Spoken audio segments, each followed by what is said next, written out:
We had our first wireless headset that worked out really well, and we were really happy with the response that we got from that.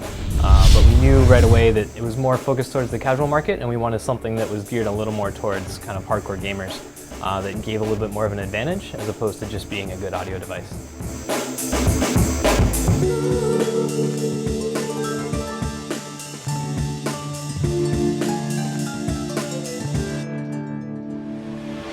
So there's been other headsets out there that have rumble motors in them, and this comes with a lot of problems, and that's why we decided to use an actuator instead. An actuator functions much more like a speaker cone in that it actuates in and out based on electrical input, whereas a rumble motor is an actual motor and it has to spin up and spin down, and it causes a lot more lag time and gives you less control of your actual response. So this technology, BassImpact, can translate quite a few different ways into actual gameplay.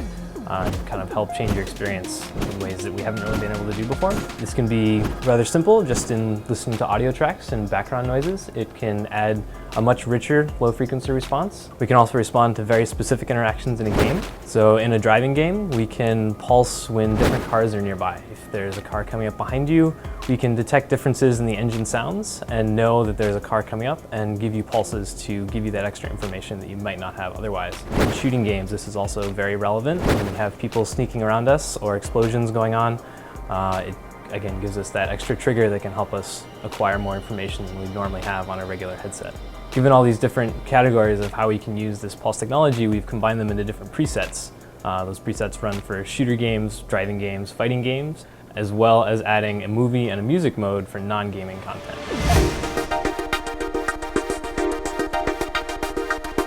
So one thing I like about this headset a lot more than the older version is this one has an analog input so you can connect to mobile devices and you're not as restricted to staying in your house with your PlayStation. So I really like the design of this headset. I find it to be very stylish. It also is much more comfortable on your head. It has pretty high clamping force, so it doesn't really move around if you are out and about.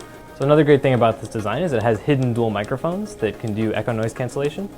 This works really well for voice chat. If you're in a noisy room even, they're not going to pick up background noise, even though the microphone's a little further away from your face than it would be with a boom. So I personally like to have the pulse just be a slight enhancement to my experience. I can do this with the BassImpact slider that we have.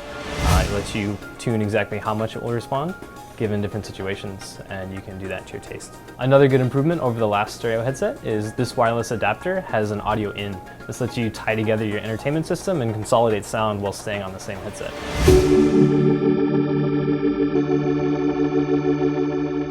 So that was a quick overview of the new Pulse wireless stereo headset, and if you have any questions, you can leave them on the PlayStation blog.